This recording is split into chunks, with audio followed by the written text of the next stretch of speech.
Mesdames, Messieurs, bonsoir. Merci de préférer la télévision nationale au sommaire de cette édition des véhicules de fonction pour les sous-préfets du pays. Une première en Guinée, un geste du chef de l'État général Mamadi Doumbouya pour améliorer les conditions de travail de ses acteurs. Référendum constitutionnel, le département des télécommunications met en place une cellule numérique de veille pour lutter contre la désinformation lors de ces élections.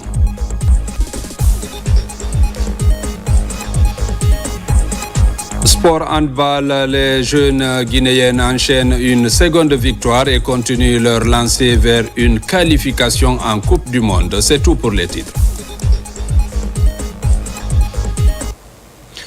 Une fois encore, bonsoir et merci de me recevoir chez vous. Tout d'abord, ce geste inédit, il faut le dire, c'est une première depuis l'indépendance. Le gouvernement vient de doter l'ensemble des 332 sous-préfets du pays de véhicules de fonction. La cérémonie de remise s'est tenue ce mardi à Conakry sous la présidence du Premier ministre, chef du gouvernement Amadou Riba, représentant le chef de l'État, le général Mamadi Doumbouya. Objectif, renforcer la présence de l'État sur tout le territoire et rapprocher l'administration des citoyens. Reportage Adi Kamara. Avec le général Mamadi Doumbouya, la volonté politique est toujours traduite en actes concrets. Ces engins mis à disposition s'inscrivent dans la vision de réforme et de modernisation de l'État prônée par le chef de l'État, le général Mamadi Doumbouya.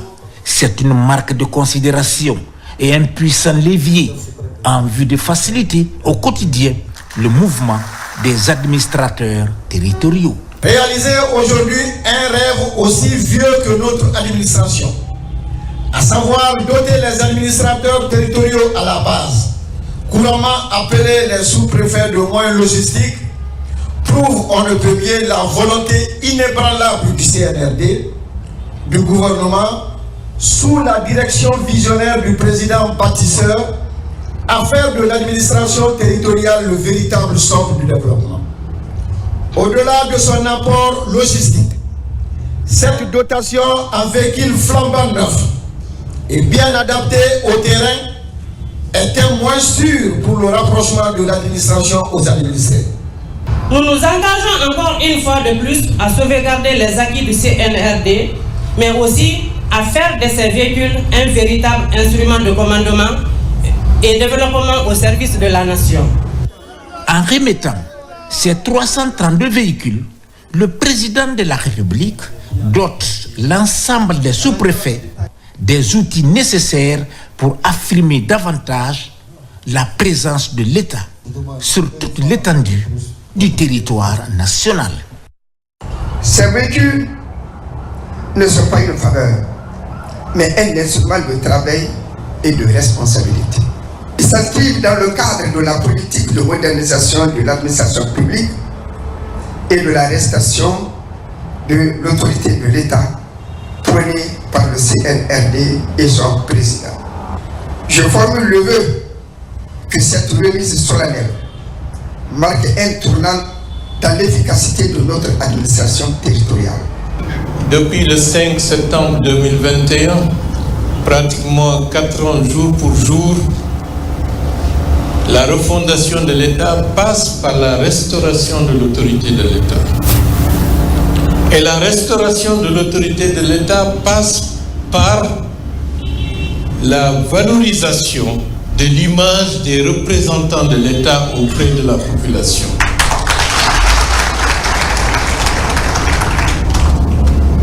Ce n'est pas un cadeau qui vous est fait, c'est une responsabilité pour que l'État puisse être respectable aux yeux de ses citoyens et que les citoyens puissent avoir confiance aux représentants de l'État. C'est la raison pour laquelle il était nécessaire et indispensable que vous soyez dotés en moyens de locomotion pour parcourir des dizaines et des dizaines de kilomètres, pour rencontrer les populations, pour secourir des situations parfois tragiques et désespérées, et enfin pour assurer la sécurité nationale. Et l'ambition que nous voulons pour que l'État guinéen soit un État performant, efficace, la moindre des choses, c'est de vous permettre de circuler sur l'ensemble de vos circonscriptions territoriales afin d'assurer la représentativité de l'État. Cette démarche est la preuve que la décentralisation est en marche sous le leadership du général Mamadi Doumbouya.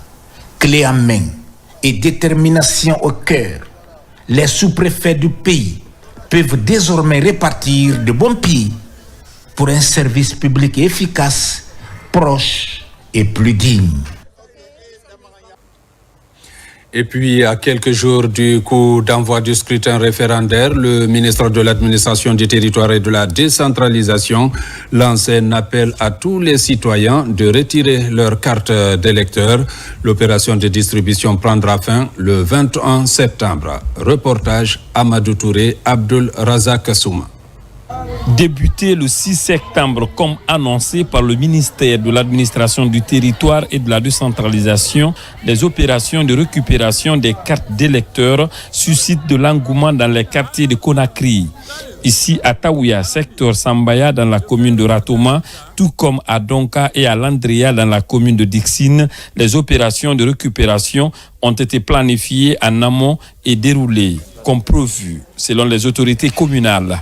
Quelqu'un qui n'a pas de carte d'électeur ne peut pas voter. Donc il est extrêmement important que pour ce processus-là, ça démarre par une sensibilisation et que les gens se retirent leur carte d'électeur. Et c'est ce qui se passe depuis hier. On a démarré ce processus dans les 22 quartiers de la commune de Dixie. Le ministre Ibrahima Khalil Condé et certains membres de son cabinet se sont rendus tôt au point de retrait des cartes d'électeurs de leur quartier pour se prêter à cet exercice d'acquisition de ce sésame essentiel pour tout citoyen lui permettant pleinement d'affirmer son choix. Nous savons ce que contient cette nouvelle constitution. Donc c'est avec fierté vraiment que je récupère ma carte d'électeur dans cette commune de Dixine, dans ce quartier de Landrea. On a fini avec la confusion dans notre pays. Retenez qu'on a fini avec la falsification du fichier électoral. Un fichier est déjà conçu. Selon la loi portant organisation des élections en Guinée, cette opération doit continuer jusqu'au jour du vote, soit 2 semaines, du 6 septembre au 21 septembre. Un délai jugé raisonnable par les autorités de la Direction générale des élections, permettant à tous les citoyens de se procurer de cette pièce essentielle pour le vote. Distribution des cartes d'électeurs à Kagbélin. Les autorités supervisent l'opération. Elles ont mentionné les 14 quartiers de la commune pour voir l'effectivité de cette opération. Pour plus de détails, suivez ce reportage de Sekou Souma et Elhaj Sankumba Doukouré. La distribution des cartes d'électeurs a effectivement commencé sur l'ensemble du territoire national. Dans la commune urbaine de Kagbélin, de nombreux citoyens se rendent déjà dans leurs quartiers respectifs pour retirer ce document essentiel. La carte, elle est cruciale, elle est presque vitale. Alors donc nous invitons tous les citoyens à venir retirer massivement leurs cartes. Parmi les 14 quartiers de la commune, Samatran Village a été choisi pour lancer officiellement les opérations de retrait. Ce lancement s'est déroulé en présence des autorités locales. Pour le moment, aucun incident n'a été signalé. Dans mon quartier, depuis que ça a commencé le 6, tout se passe dans les conditions les meilleures. Il n'y a pas eu d'anomalie dans tous mes secteurs. Les cartes se distribuent très bien dans mon quartier. Chacun arrive à avoir accès à sa carte électeur. Aujourd'hui, nous sommes dans nos différentes communes pour procéder au lancement. À l'approche du référendum du 21 septembre, la possession de la carte d'électeur s'avère indispensable. Elle permettra à chaque citoyen d'exercer pleinement son droit de vote, un acte fondamental dans toute démocratie. Plus de 6 millions de Guinéens sont invités à aller récupérer ce document important pour espérer voter le 21 septembre 2025. À Macenta, l'engouement est au rendez-vous. Notre reporter Moussa Komara a fait le tour de quelques points de distribution. Suivez. En moins de 2 semaines du référendum constitutionnel du 21 septembre 2025, L'effervescence citoyenne monte à Massanta. Dans la ville, l'aube annonce plus qu'un jour nouveau. Les sites de distribution des cartes d'électeurs sont pris d'assaut. Je suis très content. C'est pour cela qu'il faut que je tous les cartes pour encourager tous mes amis pour venir aller prendre leurs cartes. Ici au quartier Boa 2, 2 points de distribution sont érigés. Plus de 1000 électeurs sont invités à retirer leurs cartes. Pendant ce temps, des problèmes persistent pour avoir ce document précieux. Depuis, carte comment une photo. Venez se faire recenser. On l'a fait. Mais aujourd'hui, je ne retrouve pas ma carte. Même pour mon mari. Comment allons-nous voter? Les cartes d'électeurs sont quelquefois mélangées. On peut trouver des cartes d'électeurs dans un quartier, par exemple à Hermakono 1. Hermakono 1 a un secteur qu'on appelle Kisiburo a sa carte d'électeur ici. Donc c'est l'un des problèmes. Comme à Boa, ce point de distribution du quartier Mohamed V fait le plein. Les citoyens se bousculent pour retirer leurs cartes. Même constat au quartier Hermakono. Massanta, tout est organisé. Le coordinateur de la ville sillonne les points de distribution pour se rassurer davantage. Il y a certains points de distribution ou de retrait qui sont déjà à 70%. Donc, la règle générale, j'ai constaté que nous sommes à environ entre 70 et 72% du retrait des cartes. Plus de 32 000 électeurs sont inscrits dans cette préfecture de Massanta. Aujourd'hui, elle affiche un taux de distribution exemplaire. À l'orée du référendum du 21 septembre 2025, le ministère des Postes, des Télécommunications et de l'Économie numérique a pris aussi des dispositions pour garantir la sécurité du scrutin. Une cellule numérique de veille a été installée avec pour mission principale de lutter contre la désinformation et de protéger l'intégrité du vote. Reportage Marie-Angélique Bangoura. C'est une cellule de veille mise en place au compte du référendum 2025. Elle est composée d'une quinzaine d'experts. Sa mission est de surveiller les réseaux sociaux et l'espace numérique avant, pendant et après le scrutin, afin de détecter et neutraliser les pages douteuses ou encore de fausses informations sur le processus électoral. Nous avons déployé des veilleurs et des veilleuses qui vont fouiller, scruter l'ensemble des réseaux sociaux pendant 21 jours pour déceler les désinformations, déceler les propos diffamatoires. Une fois que ces informations mensongères, diffamatoires sont décelées, elles sont portées à la connaissance des analystes experts que nous avons. Il y a les journalistes experts ici, des juristes experts qui sont là pour les analyser, voir leur portée. Ce dispositif est soutenu par les partenaires techniques et financiers de la Guinée. Leur accompagnement permettra de renforcer l'intégrité du vote, de garantir la transparence et de prévenir tout trouble lié à la manipulation de l'information en ligne. Ce scrutin symbole de notre engagement pour l'avenir doit se dérouler dans la transparence, la sécurité et la sérénité. Dans cette optique, le ministère des Postes, des Télécommunications et de l'Économie numérique, par le biais de l'Agence nationale du service universel des télécommunications et du numérique en soutien, a pris une initiative audacieuse et nécessaire, la mise en place d'un service de veille et de surveillance de cybercriminalité. Ce programme n'est pas l'affaire d'un seul ministère, il est le fruit d'une synergie des différents services gouvernementaux. Le 21 septembre prochain, les Guinéens sont appelés aux urnes pour le vote référendaire. En ligne comme dans les bureaux de vote, la vigilance restera le maître mot afin que chaque citoyen puisse exercer son droit dans la sérénité et la sécurité. Dans les différentes régions militaires du pays, la Direction générale des élections échange également avec les forces de défense sur la sécurisation du scrutin. Des règles de bonne conduite des agents en période électorale ont été au centre des débats. Reportage Caporal Yaya Silla. Les agents des forces de défense et de sécurité de la première région militaire de Kindia et ceux de la deuxième région militaire de Labé ont eu des séances avec des experts de la Direction générale des élections. Les échanges portent sur les missions des différents acteurs du scrutin référendaire et la question de sécurisation des opérations de vote. Les règles de bonne conduite de chaque acteur sont consignées dans des documents légaux, ont été largement abordés au cours de cette mission qui touche toutes les régions militaires du pays. Ce jour-là, il faut qu'on respecte le droit des gens. Le droit international humanitaire fait rapport au DIH. Donc ici, quand on parle de DIH, on peut porter secours. Donc quand nous sommes dans nos missions, il faut forcément qu'on porte secours. C'est des mesures à prendre avant, pendant et après les élections. Concernant nous les acteurs qui participons à la sécurisation des centres de vote ou les bureaux de vote. Nos comportements face aux bureaux de vote, nos comportements face à la population. Et également les principes fondamentaux pour le bon déroulement des élections. La mission de la DGE a également échangé avec les agents de toutes les unités des portions centrales de Kindia et de Labé. Dans chacune des unités sillonnées, le climat d'échange et de partage d'expériences a dominé partout.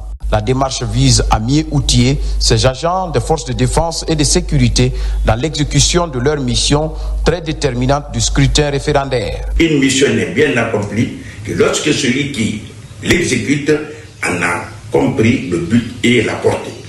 Et c'est dans cette optique que nous avons reçu cette délégation pour bien préparer ces éléments et les donner des leçons de comportement avant, pendant et après le scrutin. Il faut que tout le personnel soit sécurisé et leurs biens aussi soient sécurisés, ainsi que leurs mouvements aussi. Nous sommes tous conscients ici des enjeux qui nous attendent. Mais force est de reconnaître que nous sommes des acteurs majeurs dans le déroulement de cette élection à venir. C'est dans le cadre de la sensibilisation qu'enfin vous préparez avant, pendant et après ces élections. Des supports écrits et illustrés de tout le processus de vote ont été distribués aux participants. Pour rappel, ces échanges sur le scrutin référendaire sont la suite logique de la réunion au sommet du Conseil supérieur de défense et de sécurité. Réunion dont les instructions données ont permis à la Commission nationale de défense et de sécurité d'élaborer des canevas précis de sécurisation et de gestion efficiente du scrutin du 21 septembre prochain. Gros plan ce soir sur les effets de l'accompagnement de la riziculture de mangrove par l'Agence française de développement, un accompagnement sur toute la chaîne de valeur pour améliorer les rendements et alléger les travaux de transformation du riz par les groupements féminins. Une enveloppe globale de 23 millions d'euros avec un financement de 18 millions d'euros par l'AFD. Commentaire Fodé Camara. Céréale la plus consommée en Guinée, la production du riz est freinée dans les grands bassins de production par le manque de maîtrise de l'eau. En territoire de mangrove, dans les zones d'intervention du projet d'appui au système d'activité risicole, la réalisation des digues de protection et des ouvrages de régulation de l'eau de mer affiche ses premiers effets.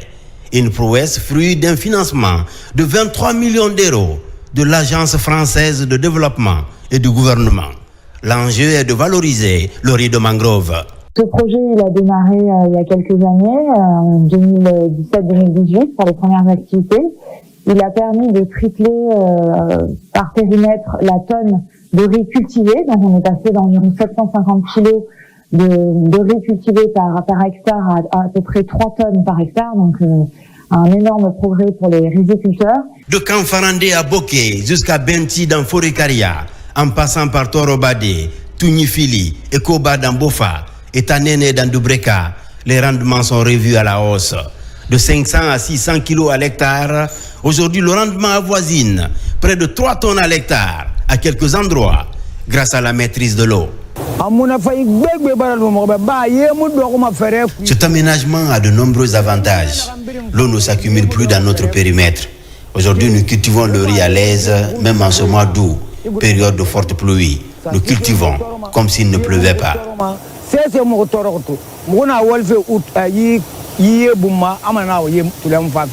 Ce grand pas en avant est enregistré grâce aux aménagements de maîtrise de l'eau de mer et de gestion judicieuse de l'eau douce. Une gestion facilitée par l'introduction des vannes à clapet en polyester.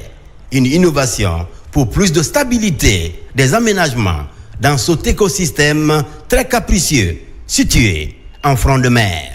Une fois que la saison sèche arrive, nous admettons l'eau de mer et l'eau ne rentre qu'à travers ces ouvrages qui sont construits en béton armé. Et au niveau de chaque ouvrage, on a muni des vannes à clapet. C'est des clapets automatiques qui s'ouvrent automatiquement en fonction de la haute ou de la basse marée. Donc il y a 25 ans de cela, les projets antérieurs avec l'appui de l'AFD ne parvenaient pas à trouver vraiment la solution.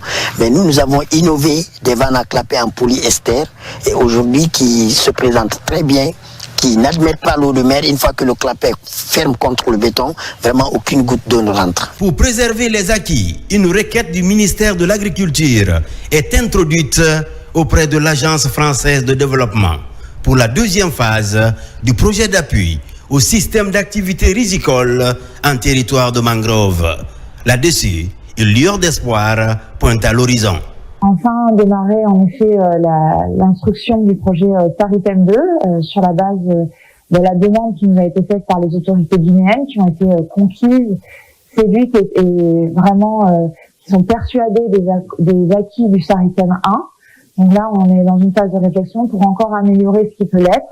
Il y a toujours des choses à améliorer. Donc il y a eu une évaluation à mi-parcours sur laquelle on va pouvoir se baser pour aller de l'avant.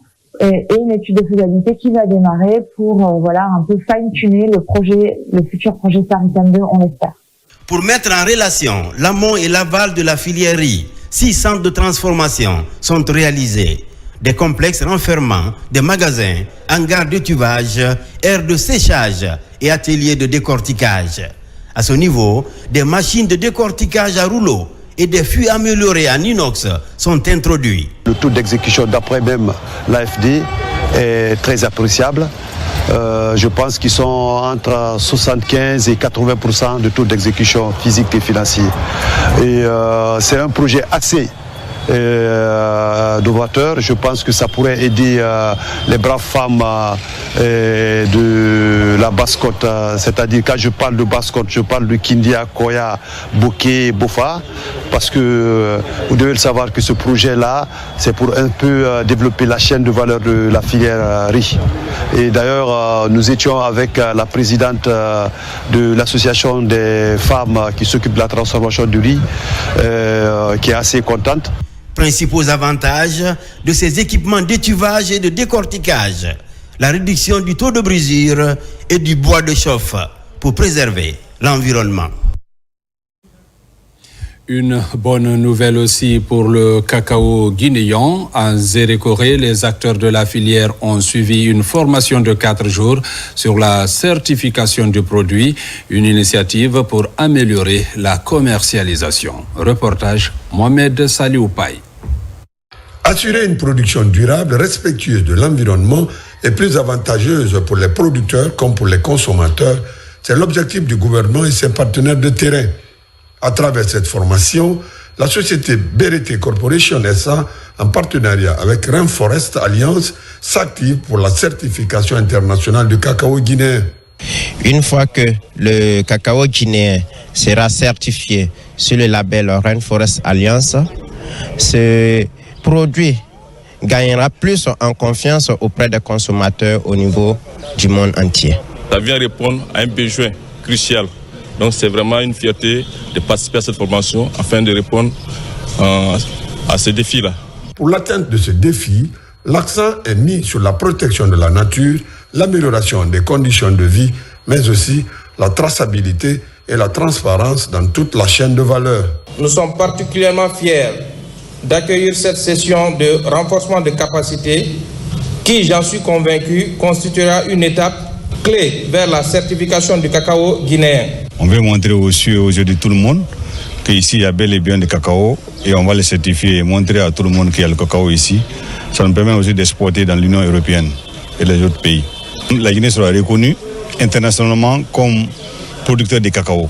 L'ambition de la société BRT Corporation SA et de son partenaire Rainforest Alliance est désormais de bâtir une filière cacao guinéen plus durable, plus équitable et tournée vers l'avenir. Sensibilisation des acteurs du monde rural. Le président de la Chambre régionale d'agriculture de Farana tente de promouvoir la cohésion entre éleveurs et agriculteurs dans les préfectures de Dabola, Farana, Dinguiraye et Kissidou. Partout, l'accent est mis sur la bonne cohabitation. Reportage Ibrahima Oulem Fofana, Silati Kourouma. Un des défis majeurs à relever dans le monde rural est la bonne cohabitation entre agriculteurs et éleveurs. Cette dernière étape de sensibilisation du président régional de la Chambre d'agriculture a démarré dans le district de Matagania à Dinguiraye. Ensuite, dans la sous-préfecture de Selouma, pour éclairer ces deux entités sur les avantages liés à leur entente. Nous soutenons les lois qu'on nous a dictées. Si vous nous aidez à clôturer nos champs, cela pourrait nous éviter des conflits. Les deux poumons indivisibles parce que l'agriculture donne à l'éleveur ce qu'il ne gagne pas. Et l'éleveur aussi donne à l'agriculteur ce qu'il n'a pas. De la préfecture de Dinguiraye, Ahmed Bakakeita conduit son équipe à Kissidou, d'abord dans les sous-préfectures de Bendou, ensuite Al-Badaria pour expliquer en langue du terroir les textes régissant l'installation d'un éleveur et surtout la bonne cohabitation entre agriculteurs et éleveurs. Aujourd'hui, grâce à la vulgarisation de ce texte, beaucoup savent maintenant qu'est-ce qu'il faut faire, qu'est-ce qu'il ne faut pas faire. Donc nous demandons que cela soit perpétué et que ça soit élargi pour qu'au plus éloigné. Toujours dans la préfecture de Kissidou, qui a autrefois connu des tensions entre agriculteurs et éleveurs, nous voici dans la sous-préfecture de Firawa, enfin à Gbangbadou, pour boucler cette tournée pédagogique. Parce qu'on était dans les problèmes ici à Kissidou. Ça n'allait pas entre les éleveurs et les agriculteurs. Avec la sensibilisation, chacun a connu sa place. Le président régional de la Chambre d'agriculture sort de cette tournée réconforté avec ce degré de compréhension de l'auditoire. Ahmed Bakakeita compte aller plus loin pour l'émergence de ce secteur en Guinée sous l'impulsion de la Chambre nationale d'agriculture. À Lola, la fondation Ignace Loalamo pour l'humanitaire poursuit son engagement en faveur du développement communautaire. Elle vient d'apporter un appui concret aux femmes de la sous-préfecture de l'Aîné. Le but est de renforcer leur autonomisation et leur participation active à la vie socio-économique. Reportage Lancé Kamisoko.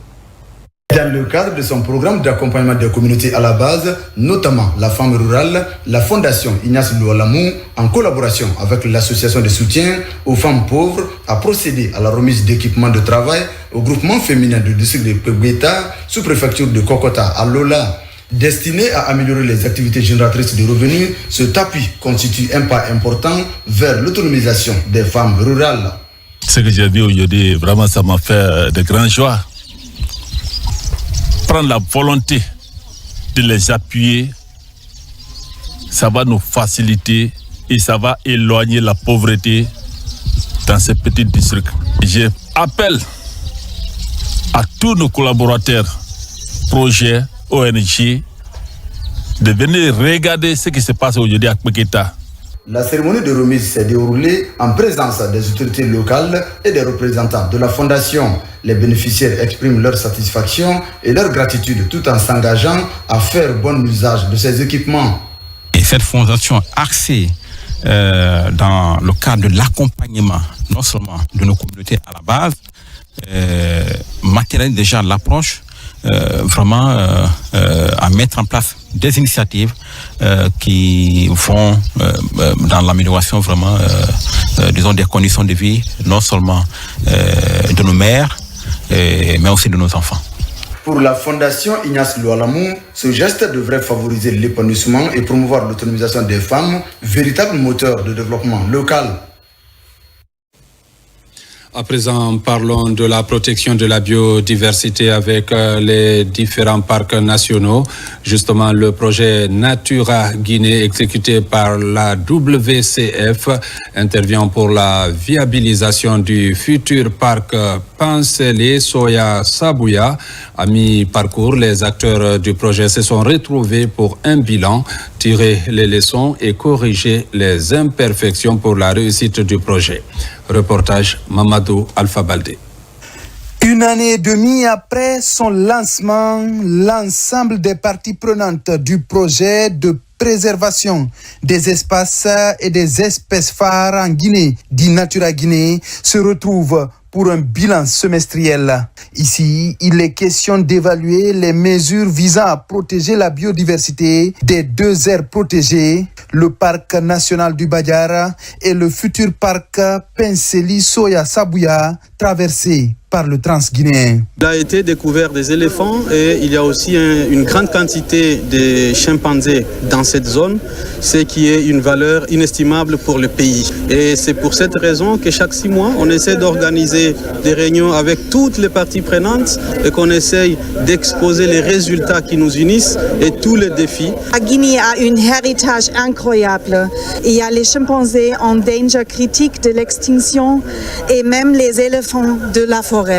Et c'est pourquoi on est en train de discuter aujourd'hui, de trouver les bonnes solutions pour les conserver. Allier développement économique et protection de l'environnement à travers des mesures de mitigation ambitieuses, le projet Natura Guinée, financé par l'Union européenne, a permis d'identifier une bonne partie des espèces animales de la zone. Le projet vient répondre aux objectifs du gouvernement guinéen vis-à-vis des engagements pris au niveau international lors de la conférence des Nations Unies sur la biodiversité, COP15 à Comé-Montréal en 2022.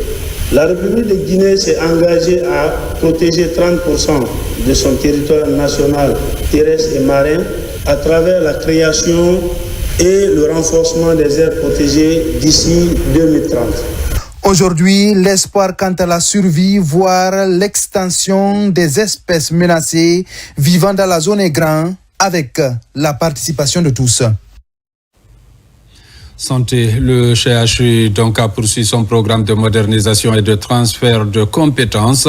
Aucune spécialité médicale n'est laissée pour compte. Des actions sont ainsi entreprises afin d'améliorer le circuit du médicament. C'est un volet important qui vient s'ajouter aux nombreuses réformes entreprises par l'administration du CHU Donka.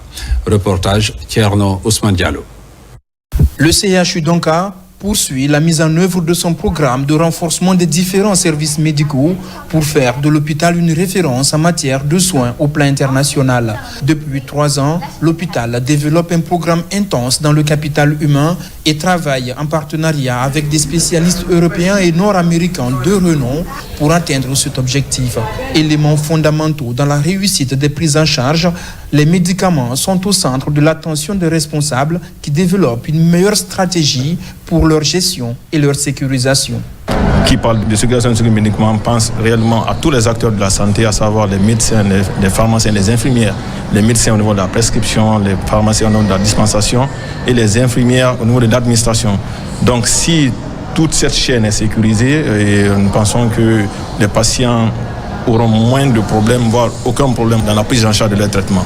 Une première évaluation du circuit du médicament a été effectuée au sein de l'hôpital. Cet expert déroule là une seconde évaluation dans le cadre du programme Médicaments Afrique Évaluation porté par le groupe franco-africain d'oncologie pédiatrique. Au mois de décembre, il a fait une évaluation préliminaire. Suite à ça, on a fait un plan d'action qu'on a essayé de mettre en place et on a vu une nette amélioration dans les pratiques quotidiennes, une nette amélioration du circuit de médicaments. Lorsqu'on sécurise le circuit, on aura moins d'accidents médicamenteux, moins de risques de surdosage, une meilleure efficacité des traitements. Alors mes premières observations, c'est que 1, oui, les choses s'améliorent. 2, il y a vraiment une prise en compte par les équipes de cette question de la prise en charge médicamenteuse. J'ai été impressionné tout à l'heure par l'implication des infirmières qui ont vraiment pris la question à bras-le-corps. Et je pense que les résultats seront très bons.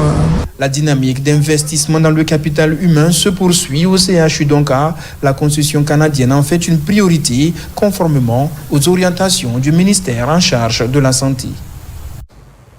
Santé reproductive, un plaidoyer pour la révision du test portant sur la loi L2000 en Guinée, une initiative de l'ONG Secours aux handicapés. Objectif, améliorer les conditions de vie de ces personnes. Reportage Marwan Kamara. Pour le bien-être familial, les membres de l'Organisation des secours aux handicapés de Guinée et la Direction nationale de la santé familiale et de la nutrition se concertent à Conakry. Ensemble, ils plaident pour la révision et la validation du rapport d'évaluation de la loi sur la santé reproductive qui date depuis 2000. Au regard de l'évolution et de plusieurs contextes, on a trouvé que la loi était caduque et ne s'adaptait pas à notre contexte. Mais nous, en tant qu'organisation de protection des droits des personnes handicapées, nous essayons de nous assurer que dans le processus de révision de cette loi, que les questions en lien avec les personnes handicapées sont prises en compte. Cette rencontre de plaidoyer en faveur de la santé reproductive a suscité un long débat. Elle a permis de recueillir les avis des participants afin d'enrichir le texte avant sa mise en œuvre ou son adoption.